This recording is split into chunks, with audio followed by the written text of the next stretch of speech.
সদকায়ে ফিতর দেওয়া, ফিতরা দেওয়া। এটা হলো রমজানের শেষ আমল। এটা দিয়ে রমজান মাসকে আমরা বিদায় দিই।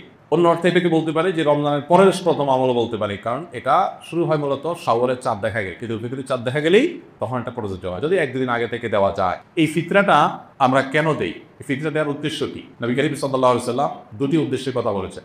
এক, তিনি বলেছেন যাকাতুল ফিতরি তুহরাতান লিস-সাইমি মিনাল লাগবি ওয়ার রাফাস ওয়া তু'মাতান লিল মাসাকিন। প্রথম কারণ হলো তিনি বলেছেন যে এটা হলো রোজাদার ব্যক্তি সারা মাস জুড়ে যে সিয়াম সাধনা করেছে, ইবাদত বন্দেগী করেছে, যে মেহনত মুজাহাদা করেছে, এই সারা মাস জুড়ে ইবাদত বন্দেগী করার ফলে তার মধ্যে অনেক অর্জন যেমন হয়েছে, এমন অনেক ত্রুটিও ছিল। রোজাটা রাখতে গিয়ে সে কখনো অনর্থক কথা বলে ফেলেছে, রোজা রেখে অনর্থক বেগুদার কথা বললে রোজা প্রাণ আপনার ক্ষতিগ্রস্ত হয়, রোজা নষ্ট হয়, রোজার রূপ থাকে না, রোজার মান কমে যায়, কোয়ালিটিতে ঘাটতি হয়। এই যে রোজা রেখে আমরা কিছু উল্টাপাল্টা কথা, উল্টাপাল্টা কাজ করেছি যেগুলো রোজার সাথে যায় না, তো সেগুলোর কারণে রোজাটা তো ত্রুটিপূর্ণ হয়ে গেল। এই ফিতরা দেওয়ার কারণে সেটা রিফাইন্ড হয়ে যায়, সেটা ফ্রেশ হয়ে যায়, সেটা আল্লাহ তাআলা পরিচ্ছন্ন করে গ্রহণ করে। এই জন্য রোজার পুরা মাস, রমজানের পুরা মাস এবং সিয়ামের ভুল ত্রুটিগুলোকে ফ্রেশ করে সেটাকে আল্লাহর কাছে কবুলযোগ্য করে দেয় হলো ফিতরা। খুব বড় একটা বিষয়কে।